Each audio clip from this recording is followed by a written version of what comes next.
L'opposition vénézuélienne, dirigée par le président autoproclamé Juan Guaidó, défie samedi dans la rue le chef de l'État Nicolás Maduro pour exiger qu'il abandonne le pouvoir, à l'occasion du très symbolique 20e anniversaire de la révolution bolivarienne du défunt Hugo Chavez.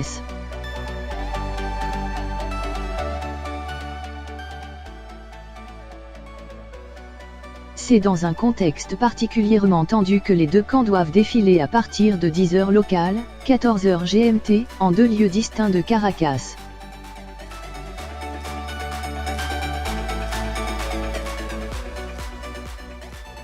Au Venezuela, pays pétrolier qui fut le plus riche d'Amérique latine, deux hommes se disputent le pouvoir, Nicolás Maduro, qui n'est pas reconnu par une partie de la communauté internationale, et l'opposant Juan Guaidó, soutenu par les États-Unis, la plupart des États latino-américains et certains pays européens.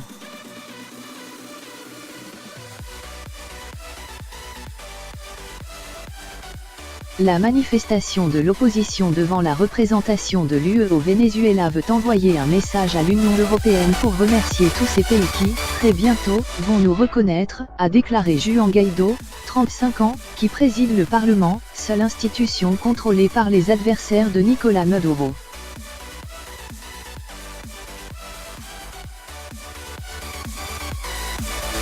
Ceux-ci jugent le second mandat de M. Maduro, entamé le 10 janvier, illégitime car issu d'élections frauduleuses.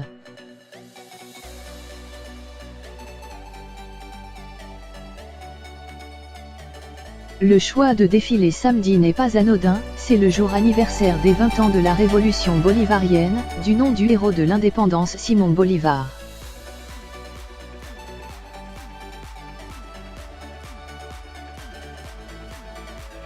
Cet anniversaire marque l'investiture, le 2 février 1999, du président socialiste Hugo Chavez, 1999 à 2013, aujourd'hui décédé et dont se réclame Nicolás Maduro.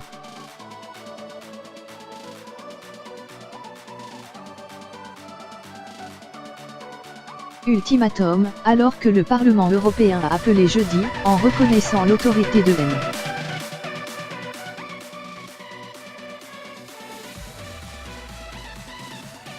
Guaidó, tous les pays de l'UE à faire de même, 6 d'entre eux, Espagne, France, Allemagne, Royaume-Uni, Portugal, Pays-Bas, ont donné au chef de l'État jusqu'à dimanche pour convoquer des élections, faute de quoi ils reconnaîtront Juan Guaidó comme président.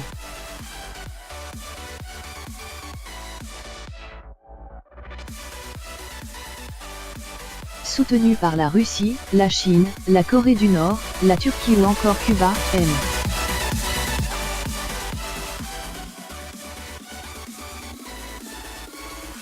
Maduro, 56 ans, rejette l'ultimatum européen et accuse les États-Unis d'orchestrer un coup d'État.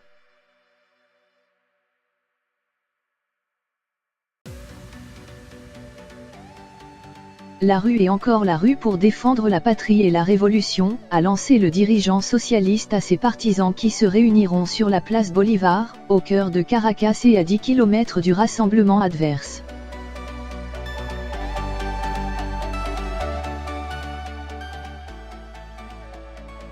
La tension grimpe à chaque appel à manifester au Venezuela. Une quarantaine de personnes ont été tuées et plus de 850 arrêtées selon l'ONU depuis le début des mobilisations le 21 janvier.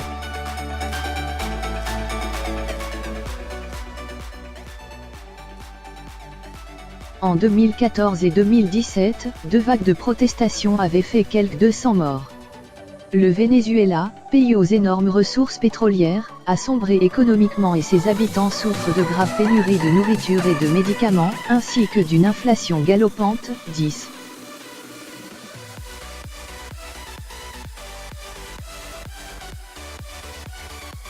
et 0,000% en 2019 selon le FMI, ce qui a contribué à faire chuter la popularité du dirigeant socialiste.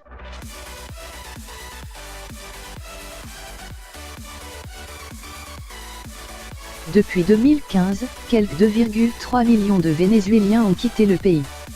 Un autre air, le Niquerillo, 43 ans, dit respirer un autre air avec Guaidó.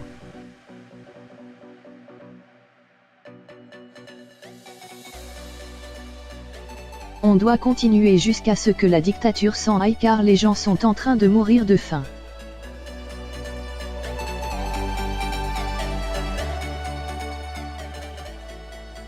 Maduro, qui compte sur le soutien déterminant de l'armée, assure que depuis l'arrivée au pouvoir de son mentor Hugo Chavez, décédé en 2013, la révolution a défendu les plus pauvres à travers des programmes sociaux.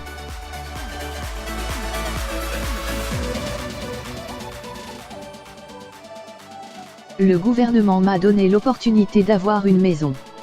Je n'ai jamais aimé la droite car elle n'aime pas les gens humbles.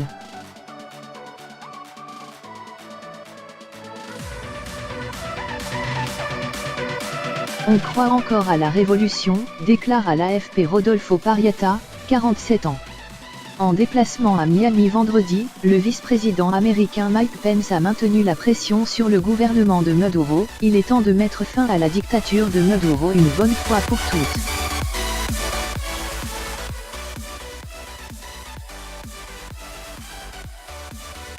Les États-Unis continueront à exercer une pression diplomatique et économique pour aboutir à une transition pacifique vers la démocratie.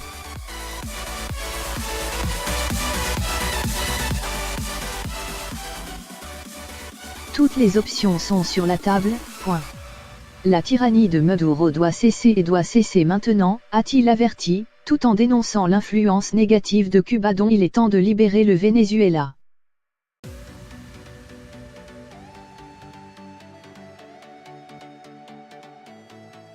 Juan Guaidó a prévenu vendredi qu'il n'était prêt à des négociations que si le départ de Nicolás Maduro était dans la balance.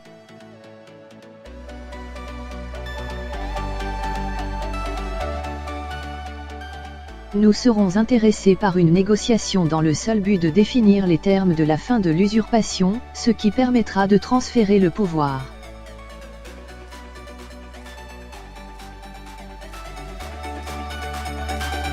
Et de lancer un processus de transition aboutissant à des élections libres, a écrit le leader de l'opposition vénézuélienne dans un courrier adressé au président de gauche du Mexique, Andrés Manuel López Obrador, et d'Uruguay, Tabaré Vázquez.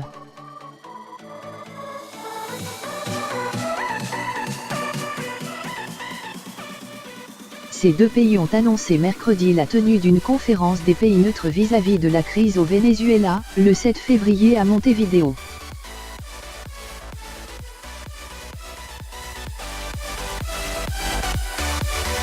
Tout droit de reproduction et de représentation réservé.